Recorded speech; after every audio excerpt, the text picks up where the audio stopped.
Welcome to Spirited Straight Talk, the podcast to help you thrive with the help of spirit. I'm Deb Shepard, psychic medium, spiritual teacher, and author. Each week, I bring new insights to help you heal from loss, connect with spirit, and turn setbacks into triumphs. So let's get started. Welcome to Spirited Straight Talk. I'm here with Dana. Both of us are mothers.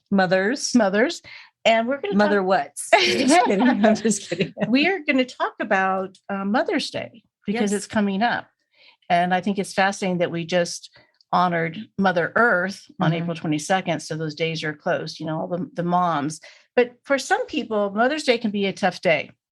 There can be the loss of your mother or the person you would consider your mom, and also the moms who have lost children. And so it can be a sensitive day. So my goal today is to talk about a few things regarding the history of Mother's Day, what it's about, and then give some tips and tools about how to heal, grieve, and maybe connect with your loved ones during this time. And I'm actually going to surprise you with a little reading I'm going to do of someone that was a listener. That she's going to, I think her mom's passed. So we're going to talk to her mom. So we're going to bring somebody on live. Bring someone live. Okay. Yeah. But also fun. Mother's Day must be a big deal because it's the biggest day of any day that people call their moms. So there's over 122 million phone calls made to moms. And so if any of you people out there, don't text your mother unless your mom is busy or whatever her situation, but please definitely pick up those phones and call mom. And if you can't get through, keep trying. Sounds like I'm in a fundraiser. Who can't get through anymore? Just saying. I'm just saying, just continue doing it. Unless it's like the other day when Verizon's whole network was out. Yes, so that could happen. So I just wanted to share this because I did not know that there was a common flower for Mother's Day. Yes. And the pink and red are for mothers who are still with us, and white carnations for mothers who have passed away. Those are all carnations. Yeah. Isn't that interesting? Yeah. So if you are giving flowers to somebody, just remember that again. And it's they're carnations. And what color is for which one? Make sure we have that. Pink and red are for mothers who are with us, and white for those who have crossed over. So those are good things to bring. So if you bring flowers to your mom and then you want to bring something in honor of her mother, that would be a great gift. And maybe even your mom doesn't know that, so they'll think that you're really awesome. Right? Well, I did some studying too regarding Mother's Day because I want to know where it started. Because I always find it fascinating how holidays that we celebrate now, where they came from. And the original, of course, is from Greece because everything starts in Greece. Of course. And I mean, we've heard that many times, right? Mythology. My big fat Greek wedding. Yeah, Didn't she say everything comes from Greece? Yes. And some of the studying we've been doing this last year, that's what we've been told. Yeah. But it's Greek mythology is Rhea. Rhea. And she was the mother of fertility. She represented taking care of children and childbearing and all those things. So that's like the original idea, but that's not where our Mother's Day came from. Our Mother's Day came in the 1800s. And actually, it was approved by President Woodrow Wilson. Say that 3 times. You blended the two names together. He actually signed it as a declaration for Mother's Day back in that time for the second Sunday of May. So this year it's May 8th. Yeah. It was championed by 3 women who their intention was to work towards better health, welfare, peace, and love. And it was designated the second Sunday in May every single year.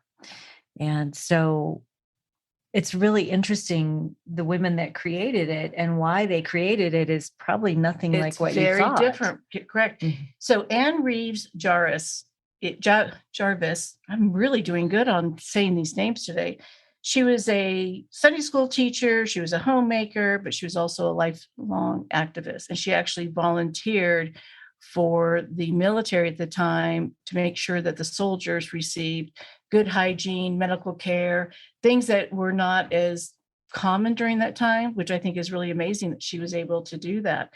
And then her daughter, Julia Ward Howe, wanted to create a day in honor of her mother. And her mother actually wrote the song, The Battle Hymn of the Republic. Thank you for doing that. You're That's too welcome. much information, which is now used in all the military. And it's actually the purpose of that writing was that she was an activist for Black slaves. She wanted to help get them out of slavery and be that person that included everybody as being equal, which I thought was pretty powerful for that time. But looking what she did was that's when it started, and her song became, I guess, very important. Even when it was sang to Abraham Lincoln, I guess he cried hearing the song because he was also an activist about slavery and freedom and those type of things. Right. But as it went on, her daughter decided that she didn't like the way Mother's Day was being changed, how we do it today. It was, I guess it became too commercialized when the initial intention of Mother's Day was to promote peace and to eradicate war. Absolutely. That was the original intention of recognizing a Mother's Day for peace. And it was actually called Mother's Day for Peace. And then I think about what's going on in our world. We look at what's going on in Ukraine and even Russia, because most of those people, or a lot of them, I would assume, are not happy about this. So all these mothers that are losing their children, or these women that are fighting for Ukraine, you look at that too. And it's interesting that this ties into wanting peace. And I think women always, normally healthy women, want peace in their family. They want their children to be happy. Yeah. And I think this is why it's such a important thing to remember where this came from. This isn't just, oh, mothers are really great, even though they are. Right. So it was promoting peace. It was promoting peace. Which mother does not want peace? What mother wants to watch their child have to go to war? Or, I mean, I know we are both moms of sons, and I don't know if you remember, but as soon as they graduated high school, turned 18, they had to register for. And girls now too. So boys and girls, they're right there. They want you to register. Yeah. And Thomas had the thought about going that direction. And at one time, everyone had to serve at one time when we don't have that as much anymore, but people desire, but still what we want for our world is that peace. And it kind of reminds me of taking this day and remembering to bring peace into our lives as well. But we also want to give some tips on what to do if your mother's not here, or you don't have a mother in your life. Both of us really don't have mothers in our lives. They're alive, but they're not part of our life. And so there's that kind of interesting dynamic, as well as that we're here as mothers, but not having to celebrate our mothers at this time. And I have other people that I consider mom figures for me, so I always try to honor them as well. And I do too. My aunt, for example, is a mother figure for me. But also my grandmother. Yes. Which was a big piece for you. Was a big piece, and she's not with us any longer. So I will be buying some white carnations this year in remembrance. So if you were adopted, don't know who your biological mother is, but at the same time want to celebrate both mothers, there's ways to do this. If you feel like you don't want to celebrate because you've lost children or a child, it can be really difficult. And for those that were close to their mother, that their mother passed, especially when you were young or people are young, I think that's even more difficult for people because they don't have those memories. That mother isn't there to continue to see. They believe, or sometimes we believe, that our parents aren't up there to watch us. And so that's where a lot of the grief, if they want to see how you're doing as a mom, how you're doing with life, and what your experiences are. They still see you. They still see us. Right. It's just sometimes that's how we feel. Yeah, of course. We want them here. So also, it's okay for you to be celebrated. We're going to go into that as well. But some of the tips for you is to honor the grief if your mother's not in your life. Even make a day where you do get the white carnations. Maybe you hand them out to other people in honor of your mother that you lost, because sometimes paying forward can be very helpful. It's also plan before the day. I think sometimes we ignore it until that day happens and we're like, what do I do? I think if you can pre-plan a little bit of what you want to do that day, it can make it a more enjoyable experience, not only for you, but maybe if there's any grief involved. For other people that you feel that have lost parents or children, maybe plan to do Moms love potlucks, right? No. Or bringing together, watching a movie or doing something in our world that would be, giving back so we can remember the day as more of a celebration than a day of grief. My intention too would be, hey, go adopt a fur baby. What a great day to give a fur baby a mom and celebrate that and bring in a new life. So should we go adopt some more, Dana? No. Not unless they're miniature goats. Yes. Also, I think sometimes if we don't have those mother figures in our lives or not sure what to do, look for the young mothers. Maybe there's a place that you can help donate or talk to a young mother that doesn't have a support system and give them advice. So that feels like your wisdom is being passed on to somebody that normally would not have that support. If they're willing to listen, because I know this is funny, but you know what my favorite celebration is on Mother's Day? What? To go to my favorite. Oh, yes. My favorite plant nursery and get all the flowers that you'll let me buy. Because we have our own rainforest in our house and in our yard. Yeah, and don't you love it? I love it. Oh, I'm just so in love with it. Yeah, and planting flowers. I think that's a tradition. We see people out plant flowers in honor of somebody, a child maybe, or a parent, or anyone in your life that you would, or a tree. Yeah, even a tree. That's a big one. But yeah, so that's what you want to plan ahead. Really do some things. Honor your mom. Honor the moms in your life. One of the things I thought about too is bringing out those old photos and talking about those experiences. Sometimes our children or grandchildren don't know the stories of our ancestors. And so sharing those stories that can be very helpful and healing. And because we want to share how we grew up and things that we did. So to me, that's another way to honor Mother's Day. Perhaps if you have adult children and they want to know what to do, just say, I want to talk about my ancestors, my mom, my grandmother, my aunts. I want to talk about these women in my life. Tell stories. That's a great idea. And maybe record them because we don't remember these stories. And I know before, like my in-laws passed, I was always asking them questions and I would want to know the details. And actually had my father-in-law write down some things because it's not passed down like it was, 50 years ago. Yeah. So I think that's important. And now we have cell phones ready to record at all times. So it's a lot easier now, but are we still doing that? And that speaks volumes. Like you saying that now I want to go record. Yes. Some stories because and I don't want to lose that. No. And I remember people saying a lot of times, I wish I would have recorded that story. I wish I would have recorded my mother's voice. I wish I would have recorded their voice so I could still hear it.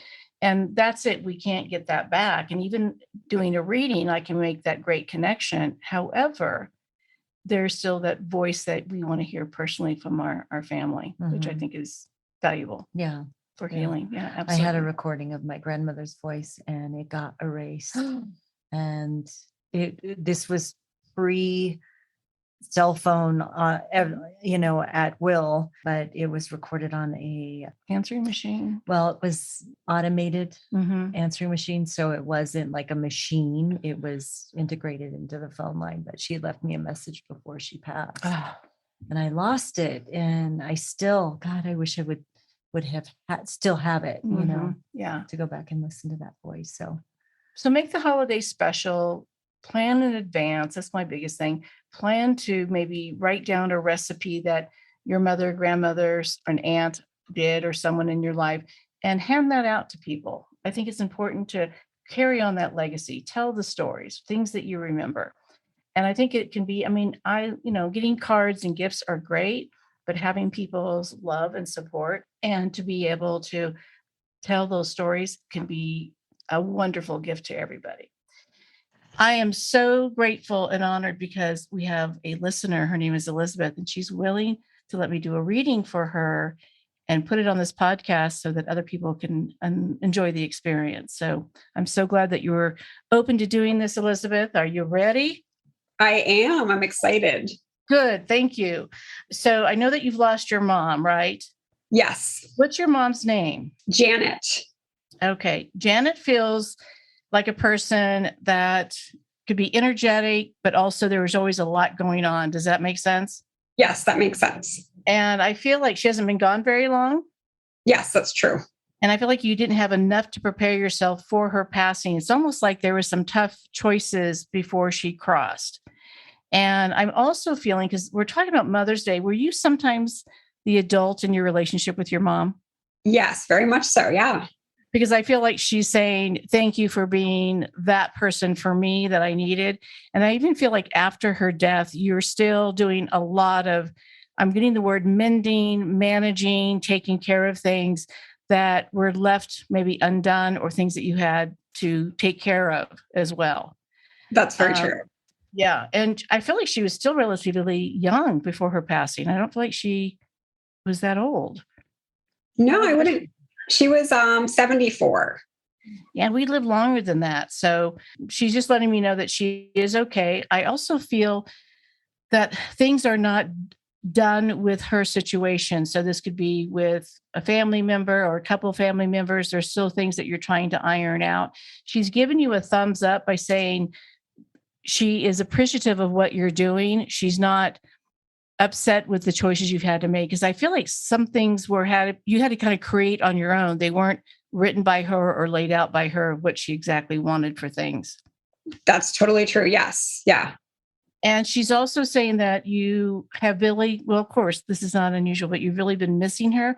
And this could be because it's Mother's Day, or a lot of things are happening in your life that you're having to deal with. So we always want to hear our mom's voice of comfort. So that's what I'm getting as well. I did hear a dog in the background, but I'm also getting that she has some dogs with her that's passed. Does this make sense? That is very true. Yes. Were they her babies? Like they were big time spoiled, rotten dogs? Yes, especially one of them. Yeah. Okay. Because I'm almost feeling like, yeah, you're sort of the adult, but my fur babies are my real babies. Is kind of the feeling I'm getting. Is that true? That's very true, especially the last one after I grew up and moved out. Yes, the last one had it made. I had it made in the shade. Your mom is sharing with me that she wishes that she would have made better choices. Even with her health, I feel like there was some ignoring it or not paying attention, or maybe even the medical community was, but that she would have pursued some issues that were going on that she didn't think that were as serious as she thought. That is very true. I personally think she could have taken much better care of herself. Okay. And I think there were things we didn't know. Yeah. Okay. So she's apologizing to you. I think that she did know some stuff, but I also feel like I have those blinders on. You know, when you see the monkeys, I don't hear, I don't see, I don't talk. I feel like it's that she just wanted to ignore things versus leaning into it, getting things taken care of. And it's like crossing your T's and dotting your I's. She did not do that. Exactly. That is so true. Yeah. She's also very proud of you. She says that you still are taking care of things. You're still managing. Did she not really understand the work that you do, or understand exactly? Because I feel like, yeah, I get what you do, but I really don't get what you do. That is very true. Yeah. She had no idea. She just knew that. Yeah. Yeah, it's almost like, oh yeah, you do this. Yeah. Uh-huh. Don't tell me more, because I'm not going to understand this at all. She is actually apologizing for not asking you more in-depth questions about what you did. Like, I feel like it was a hurried conversation, or she didn't take the time to go deeper into your life at times. And so sometimes those conversations were more one-sided, which I'm assuming maybe it was more that you listened to your mom than she listened to you. Yeah. Yeah. That's good. Yeah. And she says that you were basically, I don't want to say you're her therapist, but it definitely feels like she relied on you for a lot of things that you would expect for you to lean on your mom for those things. Very true. Yeah. That's it. She is there. Her parents are passed. Yes. Okay. Did she not know her father very well, or has her father been gone a long time? He's been gone a long time. And I also think, I don't think he was absent, but I think it was just a different time period. I don't feel like she has that good male role model for herself. That would make sense. And so I'm assuming from what she's saying, maybe some of her relationships were challenging, or that she really didn't know how to ask for what she wanted. That's the best way to get it. I feel like she just didn't always know what to ask for, but I feel like you kept leading the way or giving her support that I feel at some point that she didn't know what she would do without you. Oh, and that you were really that rock for her. And I feel like for other family members as well, like you were there as that solid individual. And she's saying that she never gave you credit for being that solid individual all those years. It was almost like she expected it Yes. versus thinking you didn't have to do it this way. Yes. Yeah, very much so. And so it's just the sort of that feeling of, my feeling from her is she says to me, I wish I would have taken the time to listen and been the mother for her when she needed me. And what she's telling me is that you were just always so strong. She didn't think you needed her, which is not true. That is very true. Yeah. I mean, there were some times when I was going through difficulties and she would be there if I really needed her. But when it came, yeah, what you're saying is exactly true. Yes. Okay. Do you want to ask your mom anything? I just wonder if she has any insight for me moving forward. Like, I'm making a lot of big decisions in my life. So when I see the ocean, but on the beach, when I see a line in the sand, that's what I'm getting from your mom. Is almost like put the line in the sand and trust that the choices that you're making are divinely what you need to do. She's also feeling that she only wants happiness for you and that you deserve it. And that it's about time that you learn to be okay with you receiving. So what she said earlier is that she forgot how to ask for what she needed. She never learned that. And she's telling you at this point to learn to ask for what you need. She wishes she would have taught you that to have your voice. Okay. How does that feel? That resonates. That makes sense. Okay. I feel like your mom believed in stuff, but I don't feel like she was highly religious. I don't see a high religious connection, just a feeling of there probably is a God or there is probably more, but didn't know what that was. And so I get a feeling of a little surprise that she's connecting with you. Like, wow, this is sort of cool. And what's going on with your car? My car, nothing that I know of. Okay. Are you selling or buying, or is there something with her car after her death? There could be something with her car. My car is 3 years old, so I'm not planning to change it. But Maybe. She did have another car that I don't know if my stepfather might be selling. Okay. You may want to check in on that if you're interested on something, or if someone in the family is interested, because she's saying, pay attention to the car. Okay. Okay. She has no regrets being a mom. She just feels that she could have done things in a different way. And I think most of us moms, we always look back and go, I wish I could have, would have, should have kind of thing. So I don't think it's unusual. But I also feel that she just hugs you. To me, she's hugging you like, find that joy, find that happiness, be the person you're here to be, which I think all moms want us to do that, or most of us. Can I ask you? Yeah, there was some confusion about her estate. Do you have any insight into whether that might work itself out? The first words I get is, you have to be patient with this. And I feel like the line in the sand isn't just about maybe things that you're making choices on, but maybe also about the estate of stay in your power, be vigilant, but also you can't push it. It's like holding back the ocean. You can't do that. And I also feel like there's some deceit going on regarding the estate. Is your stepfather the one managing it? Yes. Okay. So that's probably why she's bringing up the car as well. Maybe some of those things in the estate are not being told to you and maybe any other family members. So it's important that you just check in, trust your gut on this, because the sense is he's going to tell you what he thinks you need to hear versus the truth. Okay. It's funny. I thought of her car like 2 days ago. So that is kind of random. Okay. Yeah. So when they bring stuff up like that, that means your mom is probably communicating with you. When you think about the car, you're thinking, okay, that's random, but it's probably your mom, because if she said that to me, she obviously said it to you, like, check on the situation. Okay. Do you have any sense? A message from your mom. Yeah, I love it. Well, that was going to be my next question. Like, how do I know when or are there any signs I should look for from her? Or your mom she's a strong energy, but she's not that demanding energy. So sometimes I get people that come through. I'm like, oh my goodness, there's no way you can't hear from them. Your mom feels like she's willing to sit back and kind of participate by watching. Was that your mom sometimes? Yes. So I don't feel like she had to be the main center person. She could, be on the sidelines watching. So that's why it's going to be very subtle. If you're doing something and all of a sudden you're thinking about her car, there's a really good chance it's your mom connecting. She's also telling me that she really loved flowers. Is that important to her? Yeah, she loved flowers. They were everywhere around their house. Yeah. So I feel like I don't feel like there's a certain type, but it was really important. So if you are getting some flowers in honor of your mom or something like that, that would be another way to connect. And I also feel like I keep hearing a sound of your mom. So this could be her favorite music or something of a sound. So if you're busy working all the time, you're not going to hear these things. So it's to listen and connect with your loved ones. You do have to make that time, and it's important for you to have that quiet time. And my hit from your mom is you're never sitting quietly. Okay, that's true.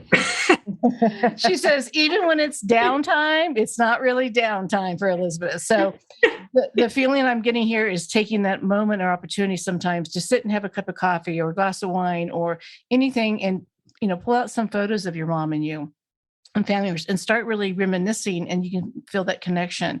So do you ever get the chills, the back of your neck, or in your head, you get those like little goosebumps? It's funny. I have a little bit now in the back of my head. So I can, because she's standing right because behind she's you. with you. That's what happens. It opens up. They're going, hello here.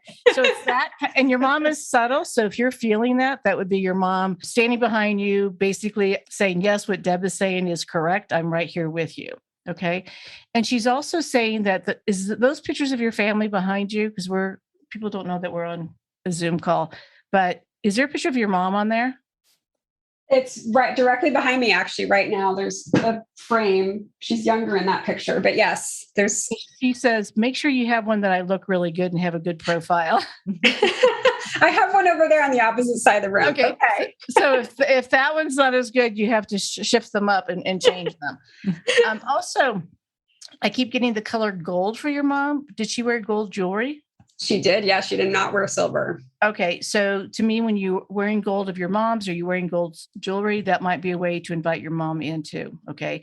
And your mom said that she thought silver jewelry was for poor people. Yeah. Low income people. What if it's white gold? Yeah. I'm laughing like going, hello. I guess white gold looks silver, so it doesn't give the appearance. Is that what she thought, Elizabeth? Yeah, my mom, we didn't have a lot of money when I was young, but yet she made sure I have the name brand. So it could have Okay, yes, the name, I'm getting that, I'm going to make sure that we all have what looks really good. So yeah, that's your mom. So again, buying something that would be of her style and things like that. And I also feel like your mom always tried to make herself look good. Like she did take care of her appearance. Like she didn't go, okay, I'm this old, I'm not going to do anything. I still feel like she did manage to take care of herself and keep that feeling of being proud of her body. She did. That's very true. Yes. And she's also saying that it was important that her hair gets done. Yes. Yeah. So is she saying that you need to get your hair cut? I don't know. Would she be saying, what are you doing with your hair, Elizabeth? Or because your hair is beautiful. It's nice and long and pretty. But what was the criticism about hair? So it might be from her.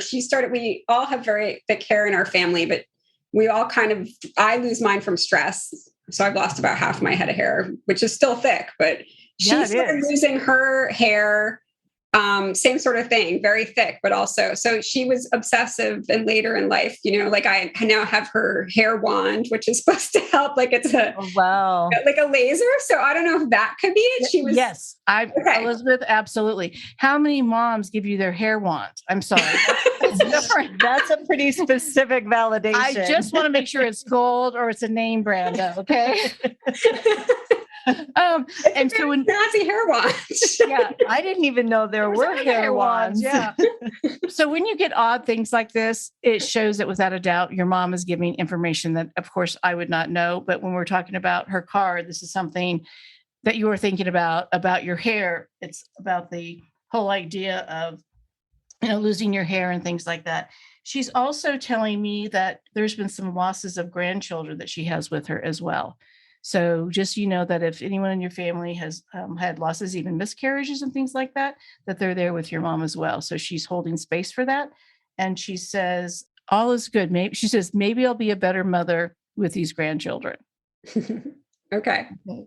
Do you want to ask her any more questions? It's just one thing with the hair is I actually, before I got on this, I was noticing I have all these little hairs because I lost a lot when she died. So it's funny. Wow, I was noticing okay. that.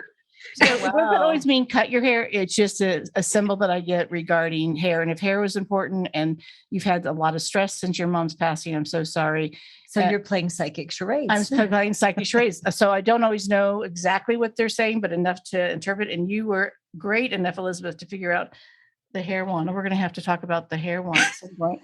But it's letting you know that she's there. She sees what's happening. She's present.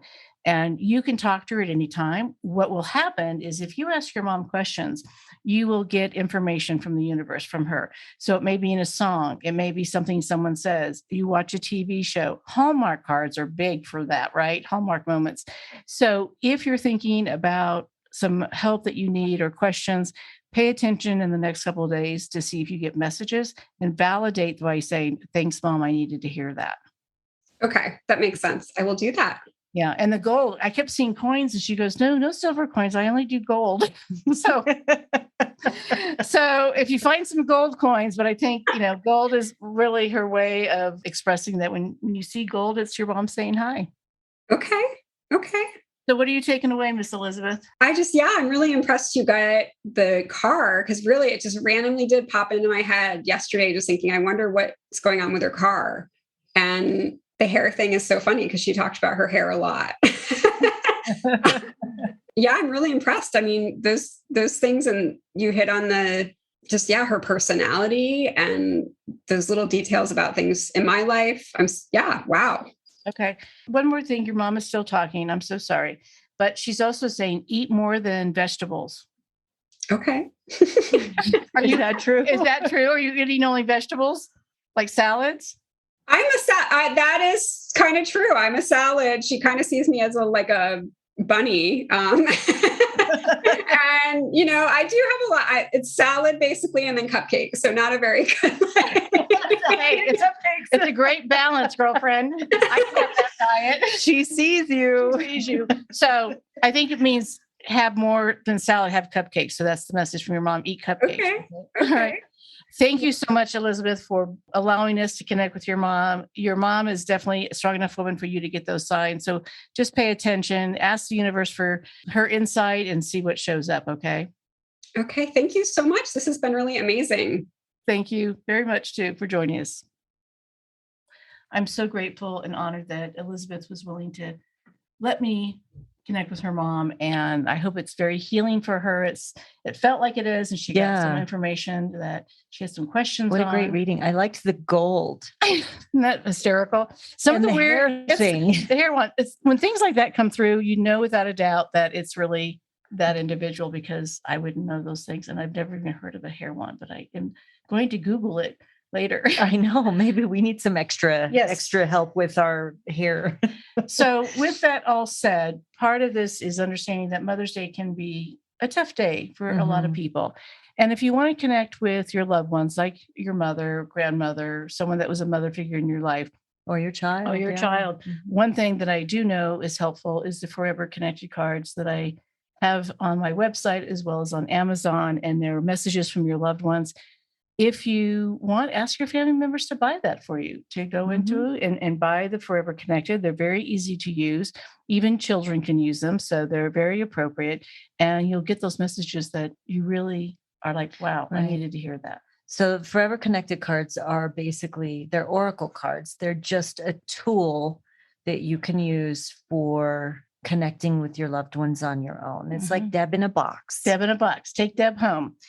The other thing is look for signs. I mean, butterflies are big, coins are big, electronics are a huge thing. They love messing because with electronics, it's energy. And so they like messing with energy. And of course, you and I have had the TV going at 2 a.m. Things don't work. We can't connect with stuff. So electronics is a big one. Slow down. Like we said with Elizabeth, it's important that you take time to meditate. And if that seems complicated, just be present, sit down, have a glass of tea or a cup of tea, have a glass of wine, whatever it is, take out some photographs, start thinking about them and making time versus them chasing you, because they're not going to chase you down. You've got if you're busy, they're going to go about their way. Yeah. So those are the ways to just sit down and think about them and talk about them. One of the other ways can be very successful is automatic writing. And how that's done is you want to sit in a quiet place again, once again, being quiet, light a few candles, play your favorite music, or maybe your loved one's music. Look at their photo, have their photo, whatever you need, maybe something they love to do. Maybe they have their certain food, make their food and eat that, however you want to do it. And then just pen to paper and just start writing whatever comes to you, and you'll be surprised. You don't want to punctuate. You don't want to worry about spelling. You just want to write it, what comes to you. And normally you'll start feeling this energy coming through you that it's not your own. And it's really cool. And don't get frustrated because it feels like it can be overwhelming or you're making it up. But for me, when I get information, it does come from my imagination. So with Elizabeth's reading, I did see only gold, and Mom's like, no silver. I mean, it's just things like that you're like, how does that happen? How do I see that? And so by practicing and writing these things down, it's going to help you have that connection, because I really want you to know that it's possible to connect with your loved ones. Thank you for listening to today's episode. I hope it inspired you. If you enjoyed our conversation, make sure you subscribe so that you get notified of new episodes. And let's get connected. Visit debshepard.com for more insights, support, workshops, and a book a session with me. And finally, always remember, your loved ones in spirit are just a thought away. Even though they're on the other side, they're always by your side.